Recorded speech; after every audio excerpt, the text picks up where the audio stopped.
I taste the spoonful of sauce. Almost perfect.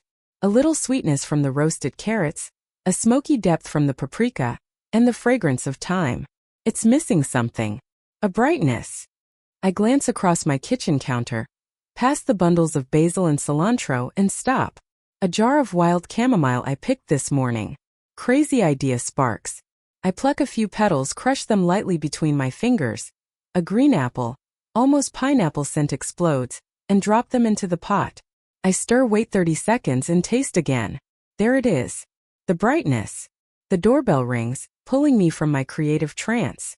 I wipe my hands on my stained apron, walking through my Boston penthouse apartment, where the afternoon light is illuminating my collection of cookbooks and the manuscripts for my own first book. That book, along with the Rising Star Chef Award from Sava magazine 2 months ago, was supposed to be the pinnacle of everything. It's open. I call out.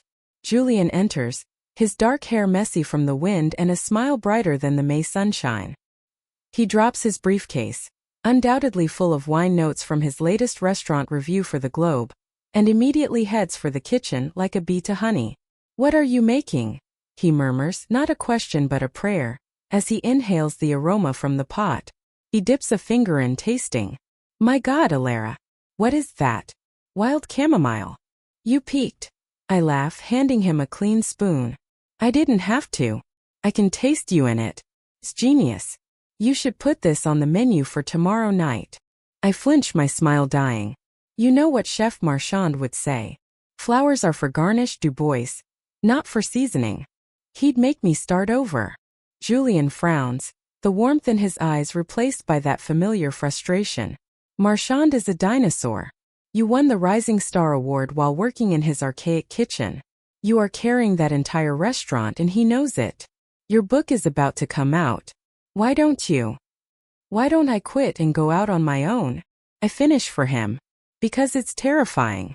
And I hesitate. And my family, I whisper. My mother thinks Marchand is the height of respectability, tradition, legacy. You know how she is. She's afraid you'll become so successful she can't control you anymore, Julian says flatly, as he always does. He's the only one who sees the puppet strings my family holds. He gently lifts my chin. Your genius doesn't need anyone's permission. He kisses me, and for a second I believe him. Then my phone rings. The name flashes, Mom. The familiar stone forms in my stomach. I glance at Julian, who sighs and nods, signaling he's going to shower. He always gives me privacy for these calls. He knows how hard they are. I take a deep breath, trying to hold on to the confidence from the kitchen, and swipe to answer. Hi, Mom. Alara, darling. Isabelle Dubois's voice comes on the line, sharp as broken glass and smooth as old silk. The voice of the Boston elite, one that could compliment and eviscerate in the same sentence. I hope I'm not interrupting anything important. Only my life. No, I was just testing some recipes. What's up? Ah, of course. Your little creations. She pauses just long enough for the word to land. I need to talk to you about Chloe's wedding. My heart gives a small pang. Chloe, my little sister, the sun of our family's solar system. Her wedding this October was all anyone talked about. It was set to be the Boston social event of the season. Chloe was marrying Bradley III, heir to an old banking family. It was, in all senses, a strategic merger my mother had painstakingly engineered. Yeah? I was thinking maybe I could help design the canopy menu. I have this great idea for a seared oyster with Alara. Her voice cuts through, cold as ice. That's precisely the problem. The kitchen suddenly feels too warm. The problem? You will ruin your sister's wedding. Don't come. I literally, physically stagger. I grab the edge of the granite countertop to steady myself. The tasting spoon falls from my hand, clattering to the floor. Chamomile sauce splashes onto the cabinets. I barely notice. I don't understand. What did you say? Darling, Isabel sighs, as if explaining a simple concept to a child. Bradley and his family. They are very private, very traditional. And this wedding is for Chloe. It is her moment. With your Rising Star Award and that Sava article. And your book. You'll be the center of attention. You will overshadow her. The air is sucked from my lungs. There it was. The familiar motif of my life, now escalated to a new cruel crescendo. I think of my 10th birthday party where I'd made my own 3-tiered layer cake. My mother hid it in the pantry and bought a supermarket sheet cake because Chloe felt bad she couldn't bake like you. I think of my culinary scholarship ceremony, where my parents left early, before I even accepted the award, because Chloe has a volleyball game, and she really needs our support. Mom, I try, my voice a rasp. It's my sister's wedding. I'm her only sister. I'm the maid of honor. We will tell everyone you had an unavoidable international cooking opportunity. Isabel says, her voice turning breezy, as if she just solved a pesky administrative issue. It will actually be wonderful for your brand. It makes you look so busy and important. It's a perfect solution. A solution? The shock is beginning to give way to a cold, distant anger. You're uninviting me from my own sister's wedding? Don't be dramatic, Alara.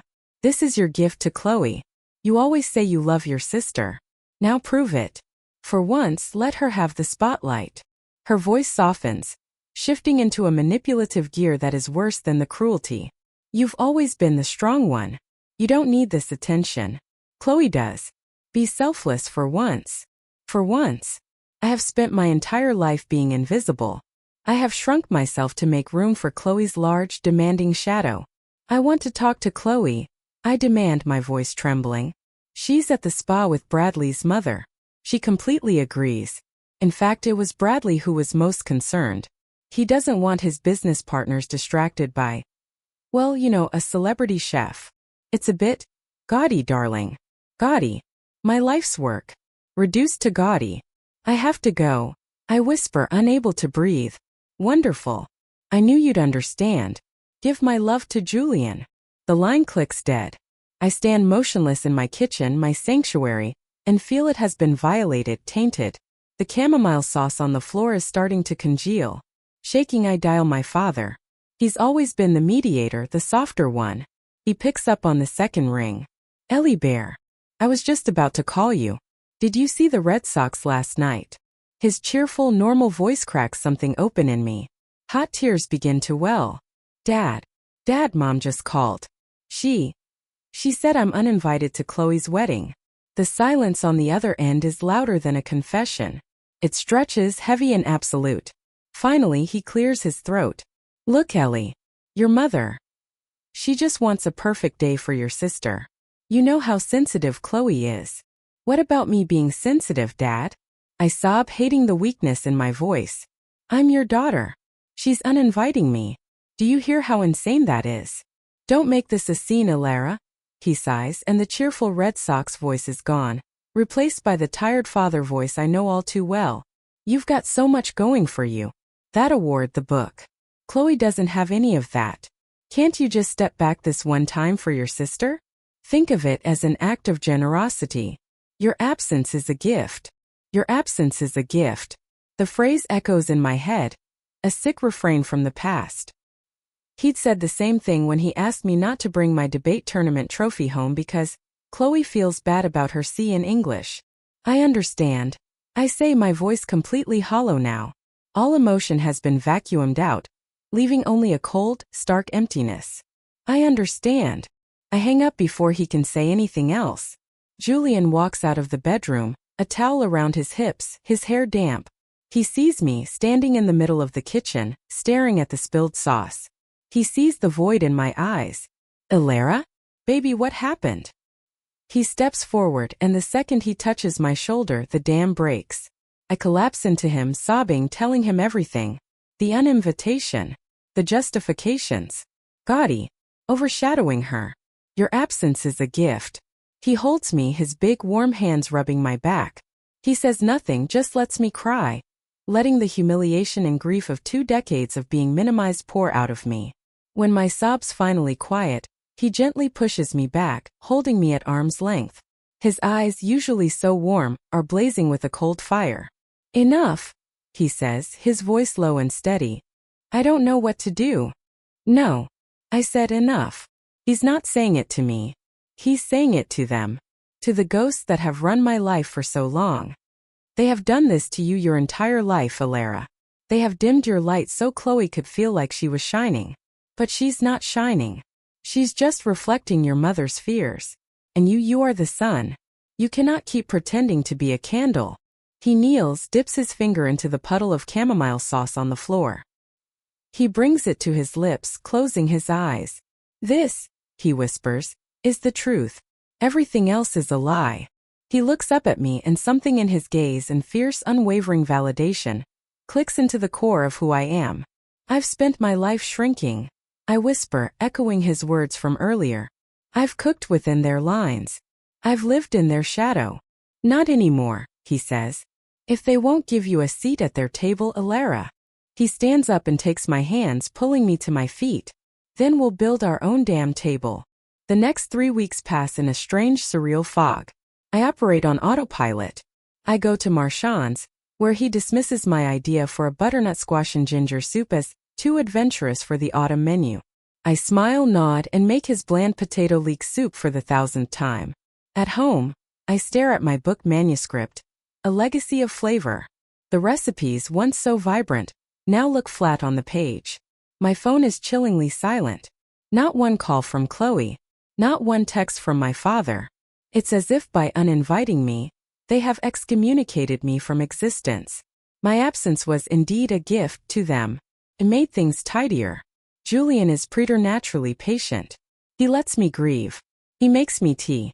He sits with me in silence for hours, reading a book while I just stare at the wall. He knows this isn't something that can be fixed with one inspirational speech. This is a wound that has to fester before it can heal. The break comes on a Tuesday night. Julian is out of town at a wine fair on the West Coast. I'm curled on the sofa, scrolling listlessly through Instagram when Simone calls. Simone is my Switzerland.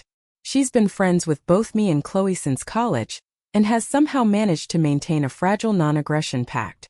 Ellie, are you sitting down? Her voice is tense. Yeah. What's up, Sim? Chloe just posted. Well, not Chloe, but her wedding planner. A blog post. They're bragging about the Boston event of the season. A cold dread snakes through me. And Ellie, the scale of it. Simone's voice drops. They've rented out the entire Museum of Fine Arts. The budget is $1.5 million. Bradley's mother is flying in white tulips from Holland. White. In October. They've got a celebrity chef from New York, the guy with the 3 Michelin star restaurant, designing a 12-course menu. The punch lands harder than I expected. It's not just that I wasn't invited. It's that I was replaced by a more expensive, mother-approved version of myself. And Ellie, there's this, Simone says, her voice almost a whisper. Do you know how Bradley proposed? No. I just heard it was in Paris. It was the weekend your Rising Star Award was announced. I think the whole trip was a reaction to your success. Like they had to immediately create something bigger to balance it. The phone slips from my hand. It wasn't an accident. It wasn't an unfortunate coincidence. It was a strategy. My success was a threat that had to be immediately neutralized by Chloe's display of real success. A massive diamond ring. Ellie? You there? I have to go, Sim. I whisper and hang up. I sit in the dark. And for the first time in weeks, the fog clears, replaced by a pure white-hot rage. I turn on every light in the apartment. I go to the bookshelf where old family albums are gathering dust. I start pulling them out. Photo by photo, I spread them across the floor. And the pattern, the one I'd always felt but never truly seen, becomes agonizingly clear. There. My 10th birthday. Me standing in the corner of the kitchen, staring at the store-bought cake, my face a mask of confusion. In the center, Chloe blowing out the candles. There. My high school graduation. Me holding my diploma with the honors cord. Mom and Dad standing 5 feet away, both turned towards Chloe, who is pouting about something. There. Christmas dinner last year. I had just announced my book deal. The photo is taken right after. My mother is raising a glass, toasting Chloe for finding such a wonderful apartment. As if the two achievements were equivalent. In every shot I am on the margins or blurred, or looking at Chloe with a strained, tight smile. I find the one I'm looking for. A photo of me, age 6. I'm in my nana's kitchen, my Italian immigrant grandmother, the one my mother always treated with polite disdain. In the picture, Nana and I are laughing, our faces smeared with flour, proudly holding up a burnt but beautiful loaf of focaccia. Nana, with her sparkling one-toothed smile, is looking at me like I am the sun. She was the only one who ever did. She died when I was 12, taking her unconditional approval with her. She tried to make me small, I whisper to the photograph. She tried to stamp out everything you taught me. I turn the photo over. Nonna S. shaky handwriting. La tua luce non ha bisogno di permesso. Your light does not need permission. My phone buzzes Chloe's ringtone. Her name lights up the screen. I stare at it. Morbid curiosity wins. I answer. Ellie. Her voice is slurred, and I can hear thumping pop music in the background. She's drunk. What are you doing, Chloe? At my bachelorette party. In Vegas. It's insane. She giggles a sharp grating sound. Listen, I miss you. Oh really? My voice is ice. Don't be like that, Ellie. You know how Mom is. She's just trying to protect me. Protect you? From what? From your sister being successful. You don't get it. Chloe whines and her voice shifts to self-pity. You don't know what it's like being the favorite. The pressure. I have to marry Bradley. I have to have this perfect wedding. His mother is watching my every move. You're free to do whatever you want. You get to follow your passion. The absurdity of it chokes me. You call being uninvited from my sister's wedding free? You call spending my entire life hiding my accomplishments passion? I have given up half of myself so you would never have to feel second best. That's not my fault, she shrieks, the drunkenness turning to defense. I didn't ask you to do that.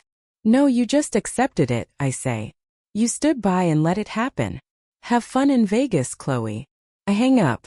I stand in the wreckage of my past, finally seeing it clearly. Chloe wasn't an innocent victim. She was a co-conspirator. She had benefited from my erasure, and she had never, not once, spoken up for me. I pick up the photo of me and Nana. I get my phone and book Julian on the first flight home tomorrow morning. Then I call my mentor. Chef Antoine, my old instructor from culinary school, answers with his usual growl. Du Bois, why are you calling me at this hour? I am watching a documentary about cod. I need your advice, chef. I tell him everything. Not the feelings but the facts. The uninvitation. The blog post. The $1.5 million budget. The 12-course New York chef. He is silent for a long time. Zay, he says finally, are bourgeois pigs. With the palates of pigs. I let out a dry, surprised laugh. But Zay, are right about one thing, he continues. Your light. It is too bright. It hurts Zay's weak little eyes. So Zay try to cover it with a bucket. What do I do, chef? You do nothing, he growls. You built something. You remembers that old farmhouse in Millbrook I told you about? Up in the Hudson Valley? Zay one with Z old stone hearth. Yes. It just went on Z Market. Zay Bank foreclosed on some Silicon Valley idiots who thought Zay could run a farm-to-table restaurant by Zoom. It needs someone with soul. Someone with fire. It needs you, Du Bois. Do not let Zay put you out. Go build your own hearth. He hangs up. I stare at the phone. Hudson Valley. A stone hearth. Julian comes home the next morning, exhausted from the red eye. But he snaps awake the moment he sees me. The fog is gone. My eyes are clear. Get some coffee, I say. I have an idea. And you're going to need to look at lease-to-own contracts. 2 days later, we are standing in front of an 18th-century stone farmhouse in Millbrook, New York. It is dilapidated. The paint is peeling. A window is broken. The garden is overrun with weeds waist-high. It's a wreck, I whisper, feeling a jolt of fear. It's an opportunity, Julian says. He's already wading in, pulling vines off a bush. Ellie, come look at this. These are currant bushes. And that's wild thyme. The soil here is magic. We go inside. It smells of mildew and age. But the bones are good. And there, taking up an entire wall of the main dining room, is the hearth. A massive soot-blackened stone monster, big enough to roast a whole pig. I walk up to it and place my hand on the cool stone. I can see it. Not the ruin but what it could be. A roaring fire. Rustic wooden tables. The smell of baking bread and roasting meat. I can do this, I say, my voice finding a strength I didn't know I had. I can build something here. Something real. Something that's mine. Ours, Julian corrects, coming up behind me, wrapping his arms around my waist. I'll run the wine program. I'll handle the front of house. This will be our place. But the money? You have the book advance. I have my savings. We'll sell the penthouse. We'll go all in, Ellie. No more working for men like Marchand. No more living by Isabel's rules. I turn to face him. It will take everything we have. It will give us everything we want, he says. We buy it the following week. We call it the Hearth. We map out a plan. It is an insane, impossible plan. To open in 4 months. On September 20th. September 20th, Julian says, raising an eyebrow as he writes it on our massive whiteboard. You realize what day that is, don't you? I do, I say, my voice calm. 1 week before Chloe's wedding. Is this revenge, Ellie? He asks gently. No, I say, and I mean it. It's a rebirth. I'm not hiding anymore. They uninvited me from their event? Fine. I'll be too busy creating my own. The next 4 months are a blur of organized chaos. We move into a tiny rental apartment above an antique shop in town. Every day we are up at 5 a.m. and working until midnight. We tear out the floors, revealing gorgeous, original wide plank pine underneath. We scrub the hearth, and a local stonemason helps us restore the chimney.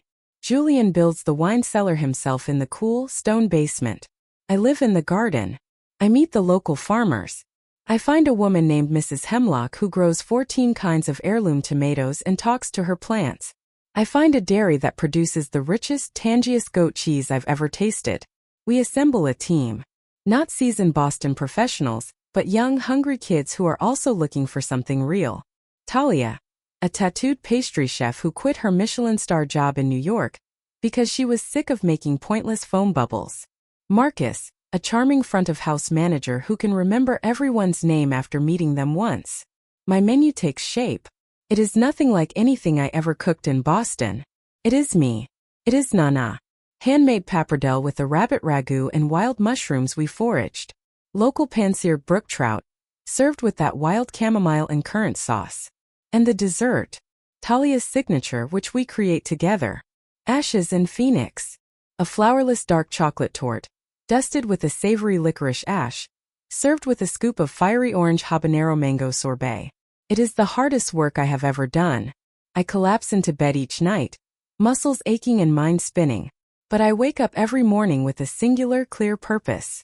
For the first time in my life, I am not shrinking. I am expanding. I call my family once about a month before opening. I feel it's the right thing to do. My mother answers. Hi, Mom. I just wanted to let you know that Julian and I have moved to the Hudson Valley. We're opening a restaurant. It's called The Hearth, and it opens on September 20th. Silence. Then a cold, humorless laugh. Alara, you are ridiculous. You're opening some little diner in the middle of nowhere.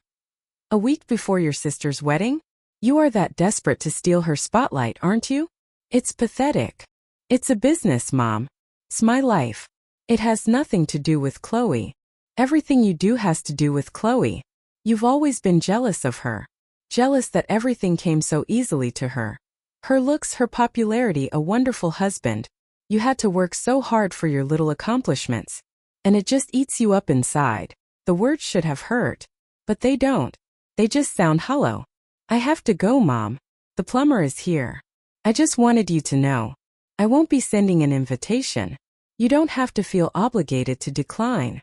I hang up before she can respond. I turn back to Marcus, who is agonizing over napkin choices. Charcoal gray or cream? He asks. Cream, I say without a second's hesitation. It pops against the wood. I've made a decision, and I'm not looking back. The escalation starts slowly, then all at once. First the blog post. Isabel, clearly using her social connections, starts seeding the narrative. Whispers on the Boston Society pages. The Du Bois's poor older daughter, so jealous she's opening a roadside diner to try and spoil her sister's wedding. Then Chloe posts a photo of herself in her $50,000 Vera Wang gown. The caption, So sad when some people can't just let others have their moment. But I won't let their negativity dim my shine. #highroad #blessed. Julian has to physically stop me from throwing my phone into the hearth. Don't engage, he says, his voice firm. It's noise. Focus on the work. But then the attacks become targeted. 1 week before opening, I get an email from our primary wine distributor. Our contract is void. Unforeseen logistical issues. The distributor is Boston-based, and I know instantly who's behind it. Bradley's mother. The banking family. One phone call is all it took. They're trying to cut off our supply. I say to Julian, my voice shaking with fury. Your entire wine list. It's gone. Julian goes pale for 1 second. Then he grabs his car keys and his jacket. Do you trust me? Yes. Then keep cooking. I'm going hunting. He disappears for 3 days. He drives to the Finger Lakes, to Long Island, to tiny wineries in Connecticut. He calls in every favor he has. He returns 36 hours before we open, a U-Haul truck packed with bottles I've never even heard of. It's not the list we planned, he says, exhausted but triumphant. It's better. It's unique. It's ours. Then 2 days before opening, the real nightmare hits. Mrs. Hemlock, the tomato farmer, shows up at the back door, tears streaming down her face. Ms. Dubois, I don't know what to say. The health inspector just left. Someone called in an anonymous complaint that I'm using illegal pesticides. But you don't. I know. But they've shut me down. A mandatory quarantine. I can't sell you anything for at least a week. Your entire opening menu. The tomatoes, the squash, the corn. It's all gone. This time I think I'm going to collapse. This is a killing blow. They aren't just trying to embarrass us. They are trying to financially destroy us before we even begin. They are not winning. Talia, my pastry chef, growls. She slams her flour-dusted fist on the counter. So we don't have vegetables. We'll make a different menu. With what? I yell. We open in 48 hours. With what we have, Marcus says, walking in. Julian just called. Those wineries he visited. They're sending everything they've got.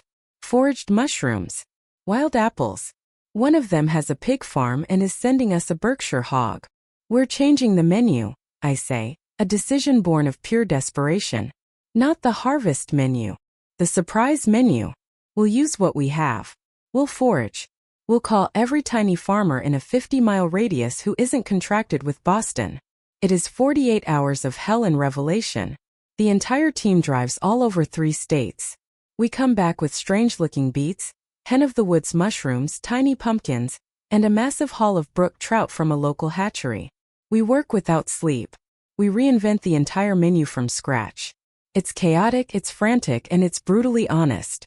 The night before opening, my phone rings. A strange number. I answer, expecting another supplier to cancel. Hey Lara. It's Chloe. Her voice is small and sober. What do you want, Chloe? I say, too tired for anger. I just wanted to say, good luck tomorrow. After your family tried to destroy it? That wasn't me. That was Mom and Bradley's mom. I told them to stop. But they didn't, did they? And you're still going to marry Bradley. You're still going to walk down that aisle. What else am I supposed to do, Ellie? She cries. This is my life. No, I say, looking around my kitchen, where my team is asleep on sacks of flour, exhausted but ready. This is my life. I hope your wedding is everything you want. I hang up. And I know no matter what happens tomorrow, I'm already free. September 20th. Opening night. It is a beautiful mess. The hearth is glowing. The hearth is roaring, smelling of applewood. Our 30 tables, each with a small vase of wild chamomile, a nod to the beginning of it all, are fully booked. In the kitchen, it's controlled warfare. I call out orders, adrenaline drowning my fatigue. 4 beet salads. 2 brook trout. Fire the roast pork. Talia is plating ashes and phoenix desserts like a fire goddess. Marcus glides through the dining room, charming and calm. Julian pours his weird, unknown wines, telling the stories of the vintners who saved us. The customers. They're vibrating. They can feel the energy.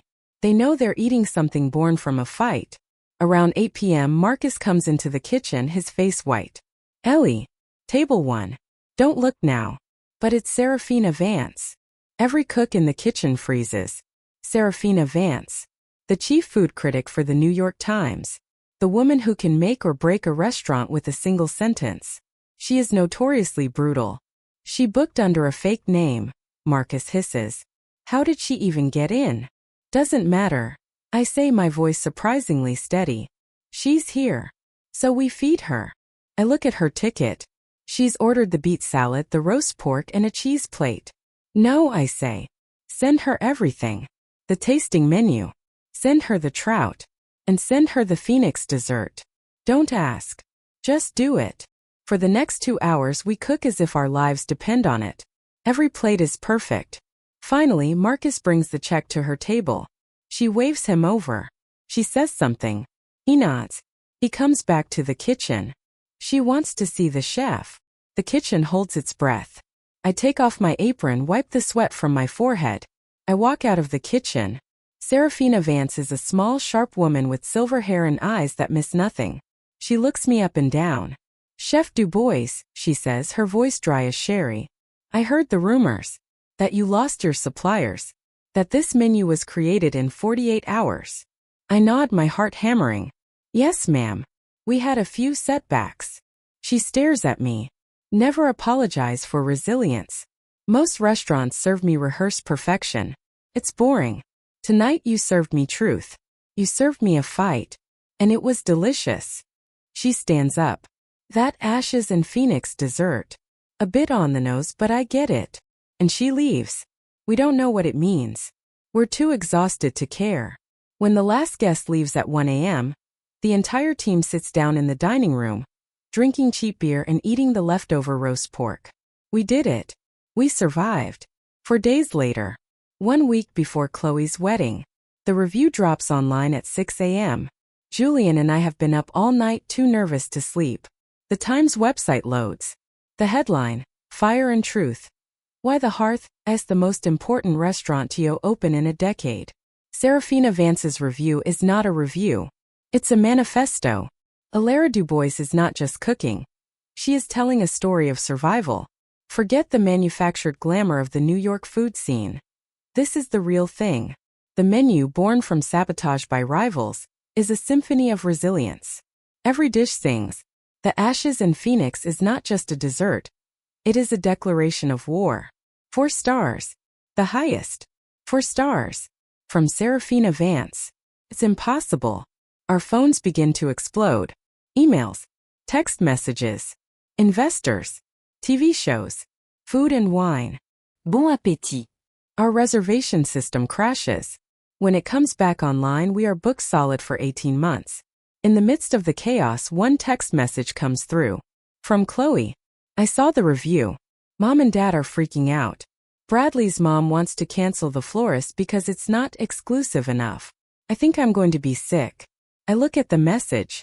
I think of the $1.5 million event, the imported tulips, the bland 12-course celebrity menu. I think of my sister, about to walk into a life built on artifice. I text back one word. Good luck. Then I turn off my phone, turn to Julian, and kiss him in the middle of our glorious, messy kitchen.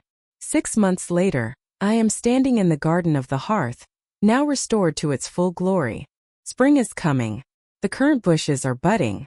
Chloe's wedding, I heard, went off as planned. The Boston Globe called it a lavish but stiff affair. A society blog leaked that the mother-in-law and my mother got into a public argument over the seating chart. I haven't spoken to any of them since. I'm checking the young wild thyme plants when Marcus comes out. Ellie? There's someone here to see you. A young woman, maybe 22, walks into the garden. She looks terrified, but there's a fire in her eyes I recognize. She's clutching a notebook. Chef Du Bois, she says, her voice shaky. My name is Maya. I just dropped out of law school. I want to cook. My family thinks I'm insane. They've cut me off. But I read your review. About the truth. About the fight. I'll do anything. I'll wash dishes. I look at her for a long time. I see the hunger, the raw talent, and the fear of being extinguished. I turn, break off a sprig of thyme, and hand it to her. Taste this, I order. She hesitates, then puts it on her tongue. Her eyes close. Lemon, she whispers. And a little pine? It's so bright. I smile. A real smile. Aprons are inside, I say. Don't get it dirty. You're starting on the beet salad.